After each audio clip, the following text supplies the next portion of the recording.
In this video we'll be looking at one of our hide and reveal tricks, and this one will be dealing with moving shapes. It's the easiest hide and reveal trick that we have. You simply cover up words or pictures with shapes and the students come up and remove them.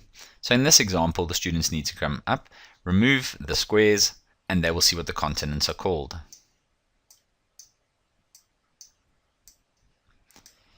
Here's a variation of it. Answer the following questions, and for each correct answer you can remove a colored rectangle, and then the team to first identify the picture behind wins the round. So you get children to come up to the board, and then they would go and write the answers. They'd show their calculations, and if they get it right, they then have the opportunity to go and move one of these pieces. And then it carries on, and then they got to guess what the picture is. Another example, identify what animals could live in the pictures below.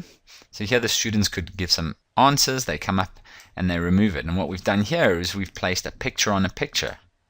So we've got shapes and pictures over other pictures. So how does this work? The idea is it deals with layering.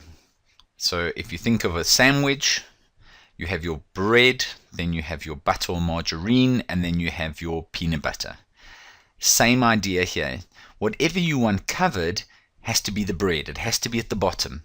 So we can either make it first, because we know we want it to be covered, so we could bring in a picture, we could put some text, we could add some writing, or what we could do is click on the object, go down to order, and send it to the back. That means that it's right at the back. It's the bread of my sandwich, and everything else that I bring in later or I have already there will now be on top of it. So we can use pictures, we can use our shapes, we can even use our own pictures to cover it, and then the students come up and they remove it. Let's look at a different example with a bit of fun. Move the verbs out of the sentence. So the students need to come up and they need to move the red words, which they think is a verb, out of the way, and then we can see. Jumped, correct. Hurdle, no. Ran, and cross. So there's lots of variations you can do here using pictures. Here I've used words. In this example I grouped a white block with some text in front of it, so that it made a complete screen.